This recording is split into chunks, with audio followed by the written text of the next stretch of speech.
Small cap index से slippage बहुत होता है अच्छी कंपनियों का, क्योंकि वो मिड कैप बन जाती हैं और या मिड कैप से अच्छी कंपनियां बन के लार्ज कैप चली जाती हैं। और स्मॉल कैप में बड़ा इंडेक्स है तो नीचे से बहुत ज्यादा कंपनियां आती रहती हैं, तो वो जो एग्जिट एंट्री रेशियो है वो जनरली सेम क्वालिटी को मेंटेन नहीं कर पाता है, तो उसके कारण भी इंडेक्स का रिटर्न थोड़ा कंप्रोमाइज होता है। इसीलिए मेरे को लगता है कि स्मॉल कैप में active is more important strategy than passive. अगर हम देखें पिछले लगभग 1-1.5 सालों में स्मॉल कैप्स कंसोलिडेशन मोड में है या ये कहें कि थोड़ा अंडर परफॉर्म कर रहे हैं, लेकिन एक फंडामेंटल चेंज हुआ है स्मॉल कैप्स में, जिसके कारण अब थोड़ा सा उनका एक बेस लेवल जो वैल्यूएशन होता है जिसको हम कहते हैं मल्टीपल्स, वो थोड़े ऊपर है। कैपेबिलिटी ड्राइव्स ग्रोथ, और स्मॉल कैप्स के लिए ये सबसे ज्यादा इंपॉर्टेंट फैक्टर हो जाता है। और उसी के साथ साथ कंपनी ग्रोथ करने के लिए कैपेबल है कि नहीं। लेकिन अगर आपको एक अच्छा प्रमोटर मिलता है स्मॉल कैप स्पेस में, तो वो over a period of time अपने टाइम को खुद ही इंक्रीज करता है, और जनरली ऐसी कंपनियों में री रेटिंग भी बहुत अच्छी होती है और आप ऐसे बनते हैं। हमारी अंडरलाइंग फिलोसफी, हम जिसको क्यू गार्प कहते हैं, quality and growth at reasonable price, so this philosophy we are going to use across our funds. और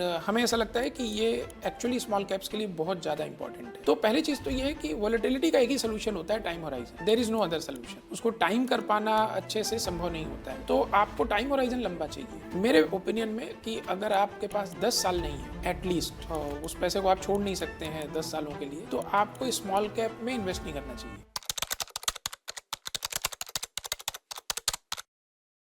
म्यूचुअल फंड निवेश बाजार जोखिम के अधीन है। योजना संबंधी सभी दस्तावेजों को ध्यान से पढ़ें। Mutual fund investments are subject to market risks. Read all scheme related documents carefully.